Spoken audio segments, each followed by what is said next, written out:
23억 원 횡령 누명을 쓰고 10년을 복역한 남자가 있었습니다. 진짜 범인은 그 세월 동안 승진을 거듭하며 승승장구했습니다. 그리고 출소한 남자가 회사 정문 앞에 나타난 날 모든 것이 뒤집혔습니다. 사연 시작 전 여러분의 구독으로 저에게 힘을 주시고 좋아요로 저에게 격려를 보내주세요. 오전 9시 20분 한성산업 본사 6층 격리부 사무실에 서류 더미가 쌓여 있었습니다. 창가 자리에 앉아 안경을 고쳐 쓰던 남자. 격리과장 오상철 48세였습니다.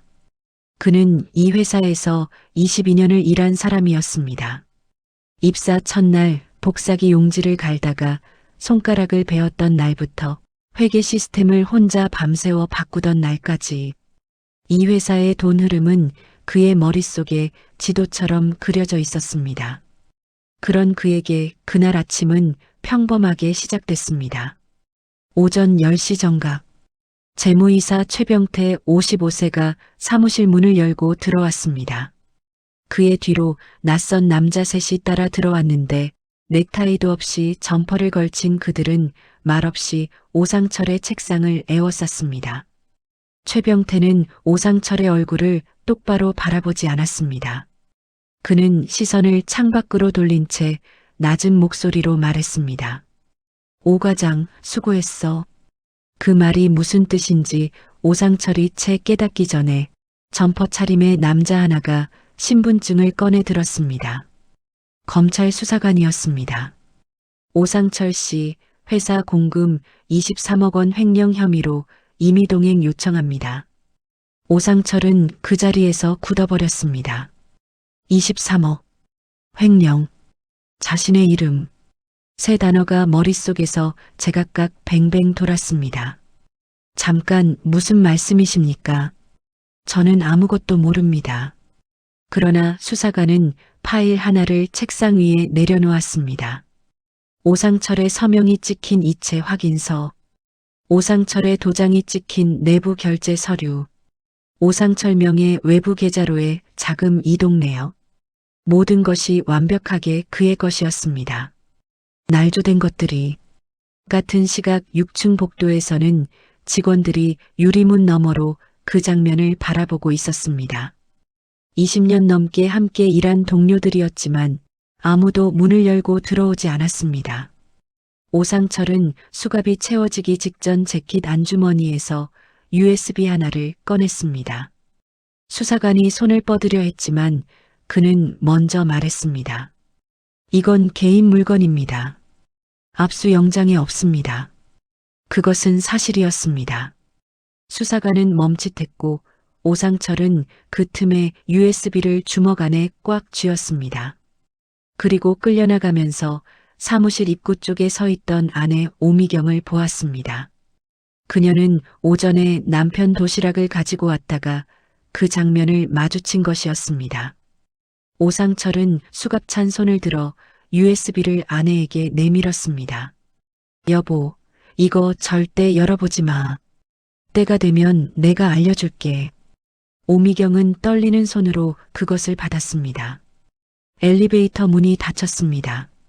최병태는 그제야 창문 쪽으로 고개를 돌렸습니다. 그의 입가에 아주 작은 무언가가 스쳤다가 사라졌습니다. 대표이사 장재원 60세는 같은 시각 본사 10층 집무실에서 창밖을 내다보고 있었습니다. 아래로 경찰차가 한성산업 정문을 빠져나가는 것이 보였습니다. 그는 인터폰을 들었습니다. 법무팀에 연락해. 마무리됐다고. 재판은 넉 달 만에 결론이 났습니다. 징역 12년. 법정에서 판결문이 낭독되는 동안 오상철은 눈을 감지 않았습니다. 그는 판사의 얼굴을, 최병태의 뒷모습을, 방청석 맨 뒷줄에 앉은 아내를 차례로 바라보았습니다. 오미경의 눈에는 눈물이 없었습니다. 울음도 다 써버린 얼굴이었습니다. 국선 변호인은 항소 가능성에 대해 말했지만 목소리에 확신이 없었습니다. 한성산업 측 변호인단은 5명이었고 오상철 측은 혼자였습니다. 교도소 생활이 시작됐습니다. 첫 3개월은 아무것도 먹히지 않았습니다. 밥도 잠도 시간도. 그러나 오상철은 4번째 달부터 노트를 쓰기 시작했습니다. 교도소 매점에서 산 200페이지짜리 노트. 그는 자신이 기억하는 회사의 모든 자금 흐름을 손으로 옮겨 적기 시작했습니다. 날짜, 금액, 결제 라인, 승인 코드. 기억이 흐릿한 부분은 유사거래 패턴으로 추정해서 옆에 표시했습니다. 그것이 노트 하나를 채우고 2번째 노트로 넘어갔습니다. 그 사이 집은 경매에 넘어갔습니다. 아이들은 학교를 옮겼습니다. 오미경은 식당 서빙 일을 시작했습니다. 면회실에서 오미경은 늘 밝은 척 말했습니다. 우리 잘 지내요. 애들도 잘 적응했어요. 오상철은 그 말을 들을 때마다 고개를 끄덕였습니다. 그러나 그녀의 손등에 굳어있는 거친 살을 내려다보며 입술을 꽉 다물었습니다. 복역 1년 6개월째 되던 어느 저녁, 오상철의 맞은편 침상에 새로운 수감자가 들어왔습니다. 박노식 53세, 전직 금융감독원 파생상품 조사팀 출신이라고 했습니다. 세금 문제로 들어왔다고 했지만 자세한 얘기는 하지 않았습니다. 그는 첫날 밤 오상철의 노트를 힐끗 보더니 물었습니다. 그거 뭐야? 오상철은 처음에 답하지 않았습니다. 그러나 박노식이 며칠 동안 말 걸지 않고 기다리자 어느 날 저녁 밥을 먹고 돌아온 오상철이 노트를 건넸습니다. 박노식은 30분 동안 말없이 읽었습니다. 그리고 노트를 덮으며 말했습니다. 이 거래 구조. 나 예전에 비슷한 패턴 본 적 있어. 페이퍼 컴퍼니 끼고 자금 돌리는 방식이야. 오상철의 손이 멈췄습니다. 어떻게 증명해? 박노식은 잠시 생각하다가 말했습니다. 원본 장부가 있으면 돼. 그게 없으면 이건 그냥 노트야. 오상철은 아무 말도 하지 않았습니다. 그는 베개 밑에 손을 넣어 아내 오미경의 편지 한 통을 꺼냈습니다. 거기에는 USB를 지금도 잘 보관하고 있다는 내용이 적혀 있었습니다. 박노식을 보며 오상철은 말했습니다. 있어. 복역 5년째 되던 봄이었습니다. 교도소 식당에 신문이 한 부 배달됐습니다. 경제면 하단에 작은 기사 하나가 실려 있었습니다. 한성산업 최병태 부사장 선임. 창사1회 최연소 부사장. 오상철은 식판을 든 채 그 문장을 3번 읽었습니다. 그리고 식판을 천천히 테이블에 내려놓고 더 이상 밥을 먹지 않았습니다. 그로부터 20일 후 면회 신청자가 없다는 통보를 받았습니다. 아내 오미경이 더 이상 면회 예약을 하지 않은 것이었습니다. 3주 후 등기 우편이 도착했습니다. 이혼 서류였습니다. 오상철은 서류를 한번 펼쳐보고 접었습니다. 그날 밤 그는 처음으로 노트를 덮고 천장을 바라보며 누워 있었습니다. 박노식이 말없이 귤 하나를 침상 위에 올려놓았습니다. 오상철은 한참 만에 말했습니다. 지쳤어. 박노식은 대답하지 않았습니다. 그것이 오히려 더 나았습니다. 그 다음 날 아침, 오상철은 다시 노트를 펼쳤습니다. 3페이지 첫 줄에 이렇게 썼습니다. 내가 무너지면 진실도 같이 죽는다. 그 무렵 박노식의 출소 날이 가까워졌습니다. 떠나기 전날 밤 박노식은 종이 한 장을 접어서 오상철의 손에 쥐어줬습니다. 내 번호야. 나가면 금융조사 쪽에 아는 사람이 있어. 그 USB 아직 살아있으면 나한테 연락해. 내가 직접 들고 간다. 오상철은 그 종이를 노트 맨 마지막 페이지 안쪽에 붙였습니다. 다음 날 아침 박노식이 출소했습니다. 오상철은 식당 창문 너머로 그의 뒷모습이 정문을 빠져나가는 것을 바라봤습니다. 그리고 혼자말로 중얼거렸습니다. 5년만 더 버티면 돼. 출소까지 2달이 남아 있었습니다. 한성산업법무팀 사무실. 팀장 강기용 40대 초반이 서류 봉투를 책상 위에 내려놓았습니다. 봉투 안에는 오상철의 아들 오준혁 28세의 재직 증명서와 인사 기록이 들어 있었습니다. 강기용은 서류를 훑어보며 말했습니다. 투서 넣어.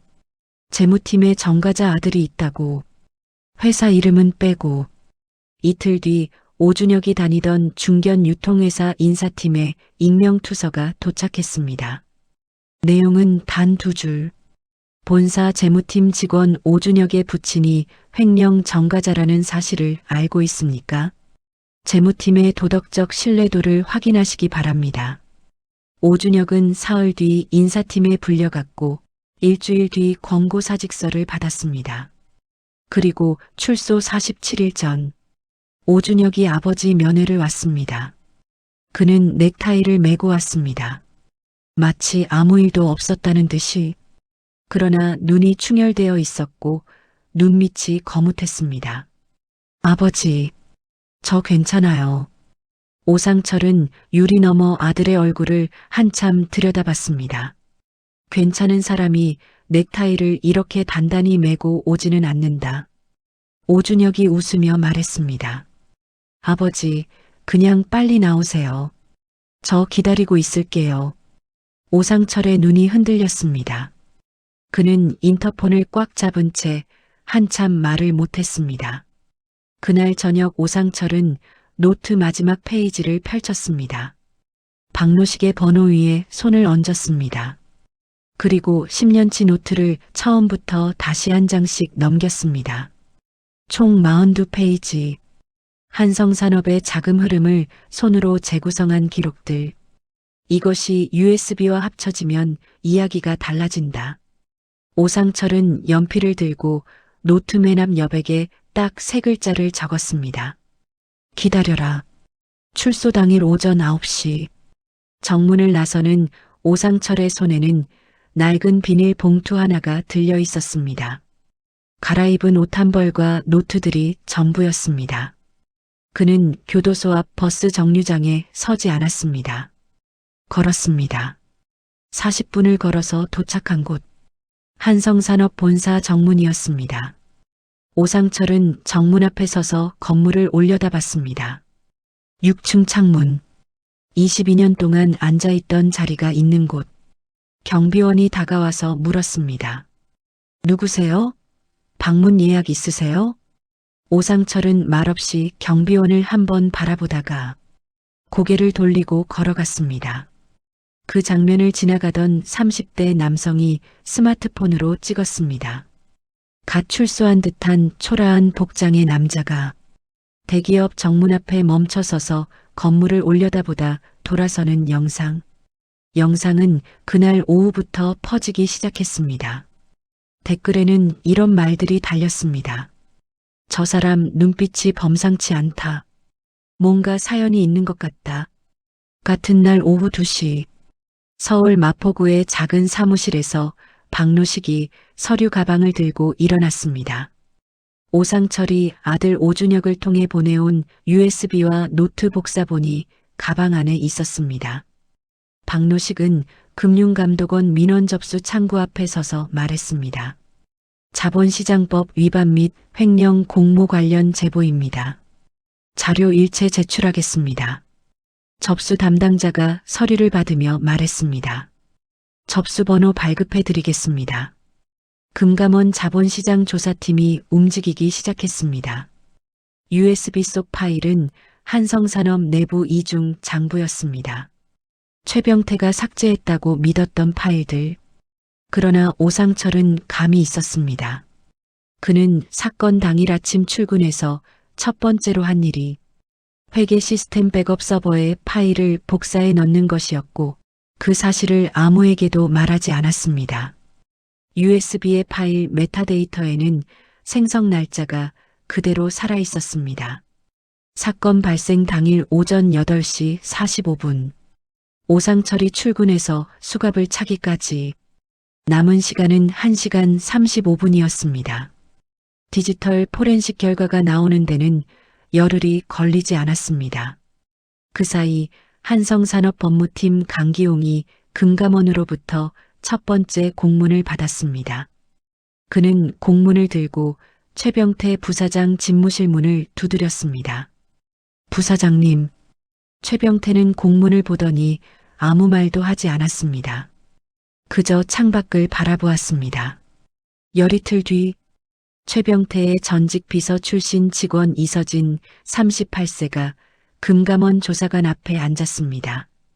그녀는 가방에서 개인적으로 보관해온 메모 묶음을 꺼냈습니다. 저도 10년을 이 죄책감으로 살았습니다. 이제는 말해야 할 것 같습니다. 조사관의 손이 빠르게 움직이기 시작했습니다. 선고 공판은 오전 10시에 시작됐습니다. 서울중앙지법 417호 법정. 방청석은 가득 찼습니다. 오상철이 출소 당일 한성산업 정문 앞에 서 있던 영상이 퍼진 뒤 그의 사연은 이미 수십만 명이 알고 있었습니다. 판사가 주문을 읽기 시작했습니다. 피고인 최병태, 특정경제범죄 가중처벌 등에 관한 법률 위반, 징역 15년. 최병태는 고개를 떨구었습니다.